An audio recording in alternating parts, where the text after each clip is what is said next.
Welcome back, guys, to part 2 of our Jeep build series here at Exploration Outfitters. Check out part 1 to see the progress of our new Jeep from the moment we pulled it in stock to where it is now. In this video, we start where we left off, which was day 2 of our build. Here, Justin from Exploration Outfitters is assembling and mounting our new Frontrunner Tailgate drop-down table. They're pretty universal, so they design them since they're in Australia. Doors swing the other way, unlike Land Cruisers and stuff like that. So with the left swinging door, you move them to this side, so they'll slide out the back. Okay.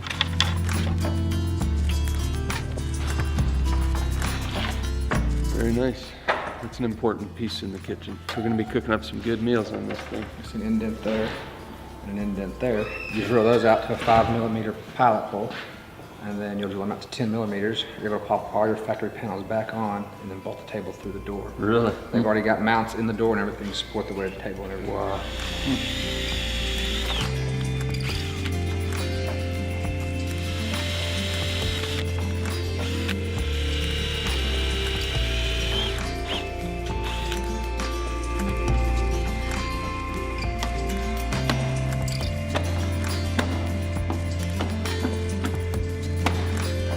Really can't see it, but there's actually bolt mounts already in the back there.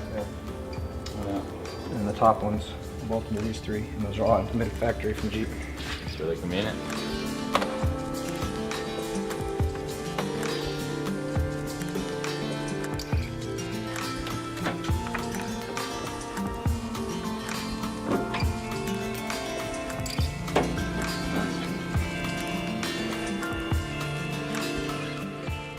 We then installed the under-rack table bracket. We had the brackets mounted so the table will be accessible from the left side of the Jeep. On Vandy, our other Jeep Wrangler, we designed it so that the table is pulled out from the back. We'll talk more about why we made this decision in an upcoming video. Justin then mounted the Frontrunner axe bracket and shovel mount onto the roof rack.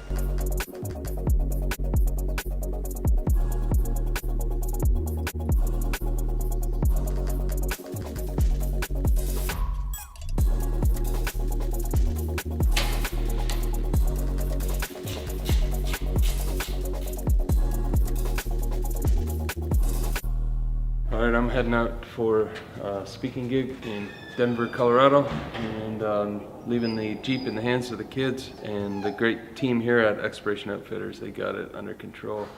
Going to document the whole process, continue to document it, and have some really good videos coming up. And Lando has to go to the bathroom, doesn't he? Let's go, buddy. So the grill right here is our original Jeep Wrangler grill, and we got it taken off in one of our during our early periods of our YouTube channel when we accepted a bunch of gear from companies we didn't really know anything about, and we put in a black, just plain Angry Birds grill. And at the time we didn't really want to, but we made the promise to, and we felt really obligated. But in one of our recent videos, we asked you guys if we should keep the Angry Birds grill or go back to the original, and everyone said to go to the original, and we always felt that way too. So we look forward to, once our Rubicon build is finished, to get the Wrangler in here and then put the good old original in there. Matches, it's just perfect color, and it's the legendary look of the Jeep. The next step was to remove the factory Jeep batteries and replace them with a new Genesis off-road dual battery system.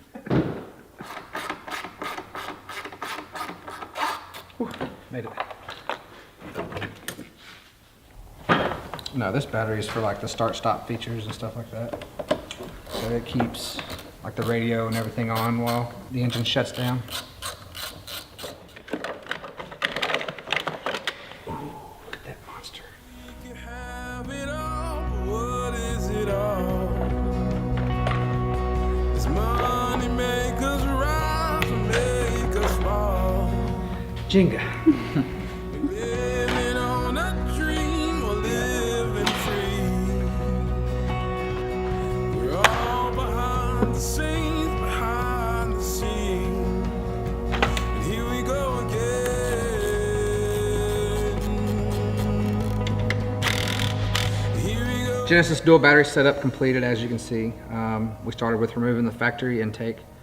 That allows you room to get to your front bolts. Also lets you move your power steering reservoir. You'll pull the battery, power and ground, obviously lay those aside. You will pull the fuse panel, the tip-em system. It has 4 bolts on the inside. You can see those. So these 4 bolts, they go to the 4 plugs on the bottom of the fuse panel. You undo those, the plugs stay in the box. You'll pull the fuse panel up, lay the 4 plugs over. There is a panel held down by 4 screws. You will pull those. You will remove the secondary battery. That's for your start-stop features and stuff like that. And then you'll have a miscellaneous of roughly 12 bolts holding the tray in, 5 along the back, and there'll be 6 or 7 roughly on the bottom. Remove those, remove the plastic tray. Metal tray will slide in back to the factory location. You'll use 2 of the factory nuts in the back to secure it. You use 2 bolts in the front to secure that. That's all it secures the new Genesis system back in. From there, you'll reuse the factory fuse box lower.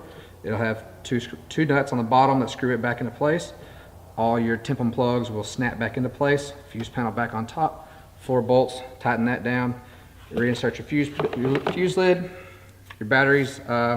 If you do have the secondary battery, you have to move the ground to the firewall and the power side to your positive terminal. So it'll no longer have the connections going down to that second battery. Now they moved them both up top. Other than that, reinsert your air intake and the Genesis system will be complete. After installing the Genesis dual battery system into the Jeep, we then installed the S-Pod Bantam with an HD smart panel. Mounting it out, and that way the Bantam will be able to bolt to it. And that way the Bantam will be over here, tucked up out of the way, nice and secure. Nothing to worry about.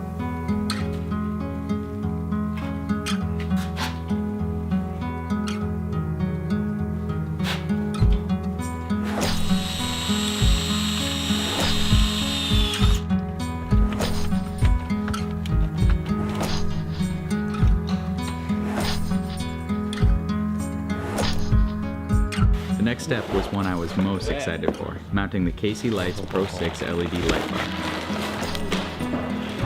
Pro 6. There. Cool how they pre-wire all of that so that part's done. Man, so nice. Alright, so right now, all the noise in the background, we're fabricating some mounts to go on the Frontrunner rack for the Pro 6, KC's Pro 6 LED light bar we're going to have on our Jeep. This is by far one of my favorite pieces that's going to be going on the Jeep. We've been with all of our friends out west, like Brad from Trail Recon, Marco, American Overland, all the guys out there, they all have those epic KC lights on their vehicle, and it's something that since we met them, we've all wanted on our Jeeps. So these ones will be going on to the new Rubicon, and hopefully later we'll get some on old Jeep Vandy there, but this is going to be really epic.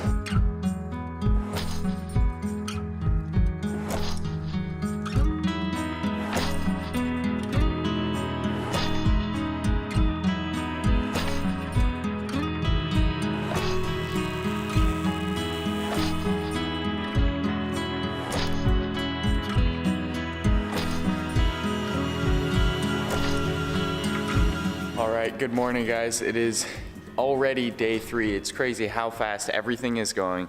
It's amazing seeing the Jeep getting built out so quickly, while at the same time there's still a ton to do. As you know, yesterday we installed the Genesis dual battery system and we started fabricating mounts for the KC Pro 6 LED light bar to go up on our Jeep. What we have in store today is we need to do a ton of wiring under the Jeep to get everything ready for all that stuff to get wired in and be able to power on. We have all the KC stuff sitting out, as well as the mounts that are just getting painted to get mounted up onto the Jeep.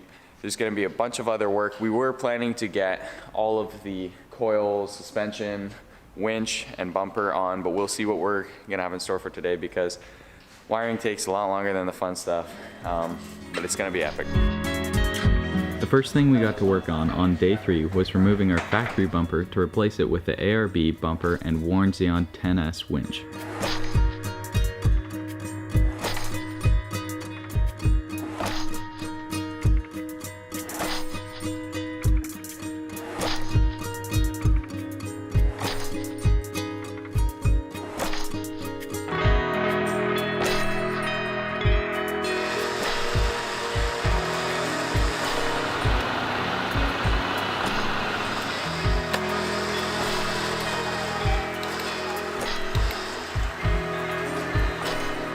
After that, we got back to work on our KC lights, first by mounting the KC C2 area floodlights.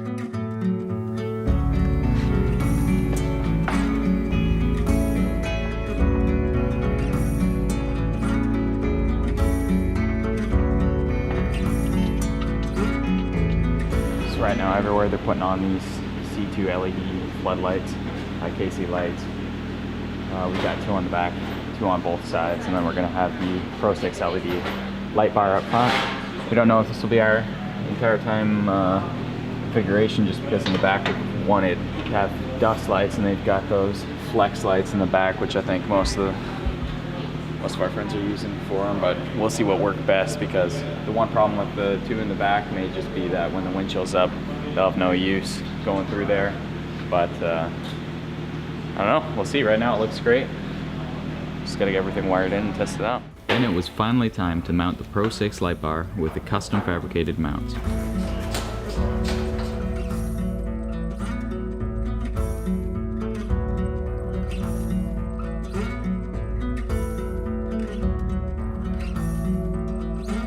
Once the lights were mounted, the guys began wiring them into the Jeep and connecting them to the S-Pod control panel inside the Jeep.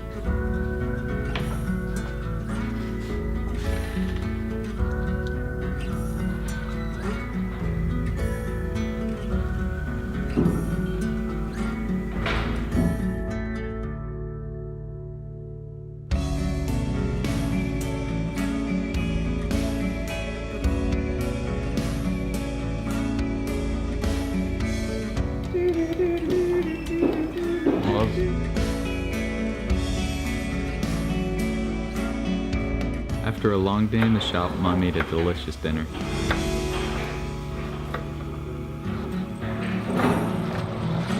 Can't believe it's snowing again.